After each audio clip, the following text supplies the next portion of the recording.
សួស្តីបងប្អូនទាំងអស់គ្នាថ្ងៃនេះយើងនឹងមកជជែកគ្នាអំពីពាក្យស្លោកដ៏មានអត្ថន័យជ្រាលជ្រៅមួយដែលជាគន្លឹះមាសសម្រាប់ជីវិតយើងគ្រប់គ្នានោះគឺកុំដេកចាំស្លាប់កុំអង្គុយចាំមានចូលសាបអ្នកប្រាជ្ញកុំប្រាប់មនុស្សពាលពីពេចន៍ទាំងនេះមិនមែនគ្រាន់តែជាការនិយាយតគ្នាទេតែជាគម្រោងទស្សនវិជ្ជាដែលគ្របដណ្ដប់លើវិស័យអប់រំសំខាន់នៃជីវិតយើងតាំងពីសកម្មភាពការរៀនសូត្ររហូតដល់ការរស់នៅនិងការរាប់អានមិត្តភ័ក្តិតោះយើងមកមើលចំណុចទី1ទាំងអស់គ្នាកុំដេកចាំស្លាប់អង្គុយចាំមានឃ្លានេះស្ដាប់ទៅដូចជាខ្លាំងបន្តិចប៉ុន្តែវាបដិសេធដាច់ខាតនៅភាពខ្ជិលច្រអូសនឹងការរងចាំព្រេងសំណាងដេកចាំស្លាប់មានន័យថាយើងបោះបង់ការតស៊ូហើយរងចាំតែលទ្ធផលអាក្រក់រីឯអង្គុយចាំមានគឺសំដៅទៅលើការរំពឹងទៅលើជំនួយពីគេនិងរងចាំសំណាងធ្លាក់ពីលើមេឃដោយមិនព្រមធ្វើអ្វីសោះសារដែលបង្កប់នៅក្នុងឃ្លានេះគឺច្បាស់ណាស់ជីវិតត្រូវតែមានសកម្មភាពជោគជ័យនិងទ្រព្យសម្បត្តិមិនមែនកើតឡើងដោយចៃដន្យទេ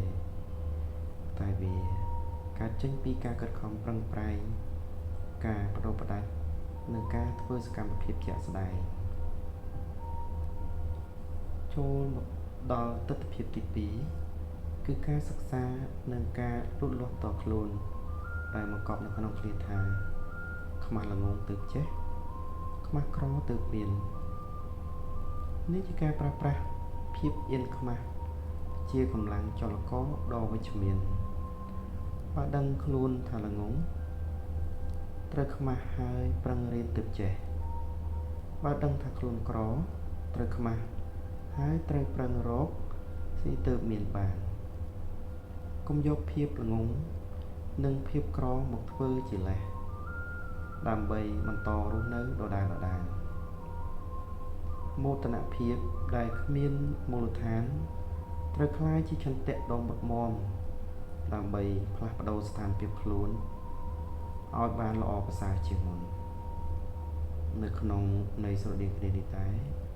ពាក្យថាដឹងខ្លួនល្ងងគង់បានប្រាជ្ញក៏បានបញ្ជាក់ថាការទទួលស្គាល់ភាពខ្វះខាតរបស់ខ្លួនឯងគឺជាជំហានដំបូងឆ្ពោះទៅរកភាពឆ្លាតវៃមនុស្សដែលល្ងងពិតប្រាកដគឺជាមនុស្សដែលគិតថាខ្លួនចេះគ្រប់យ៉ាង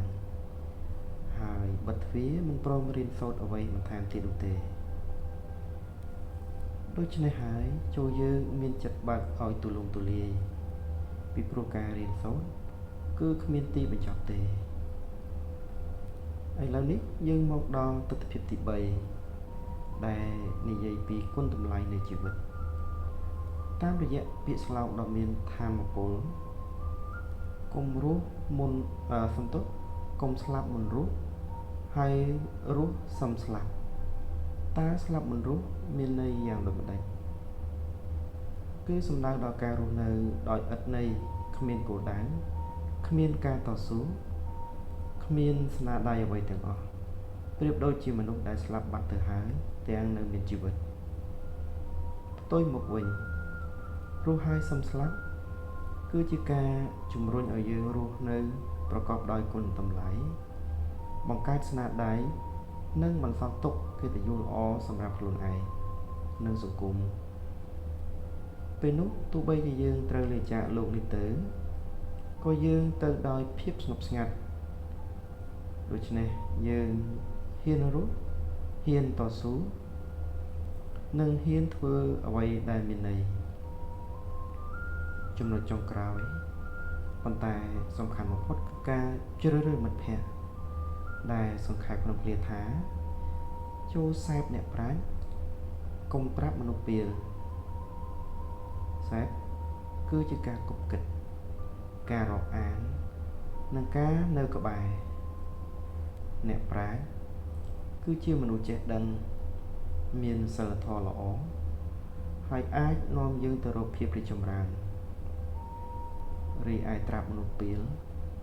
គឺការយកគំរូតាមមនុស្សមិនល្អដែលនឹងនាំយើងឲ្យធ្លាក់ចុះនិងជួបតែរឿងអពមង្គលការជ្រើសរើសមជ្ឈដ្ឋាននិងមិត្តភ័ក្តិដែលយើងសាបគប់គឺមានឥទ្ធិពលយ៉ាងខ្លាំងមកលើជោគវាសនារបស់យើងបរិយាកាសជុំវិញខ្លួនអាចលើកយើងឲ្យខ្ពស់ឬក៏អាចទាញយើងឲ្យធ្លាក់ក៏បានដែរសរុបមកពាក្យស្លោកទាំងនេះគឺជាបណ្ដុំនៃទស្សនវិជ្ជាដ៏មានតម្លៃដែលបង្រៀនយើងឲ្យរស់នៅដោយមានគោលដៅនិងគោលការណ៍ច្បាស់លាស់នោះគឺត្រូវខិតខំមិនត្រូវដេកចាំត្រូវតែរៀនសូត្រមិនត្រូវខ្មាស់នឹងភាពល្ងងខ្លៅត្រូវតែរស់ឲ្យមានតម្លៃហើយត្រូវតែជ្រើសរើសមិត្តល្អៗដើម្បីសាបគប់ការប្រកាន់ភ្ជាប់នៅគោលការណ៍ទាំងនេះនឹងនាំមកនូវជោគជ័យកិត្តិយសនិងសេចក្តីសុខពិតប្រាកដនៅក្នុងដំណើរជីវិតរបស់យើងអរគុណច្រើនសម្រាប់ការតាមដានស្ដាប់នៅក្នុងវីដេអូនេះប្រសិនបើបងប្អូនយល់ថាវាមានប្រយោជន៍សូមកុំភ្លេចជួយចុច like share ឬក៏ subscribe ដើម្បីទទួលបានវីដេអូថ្មីៗបន្តទៅទៀត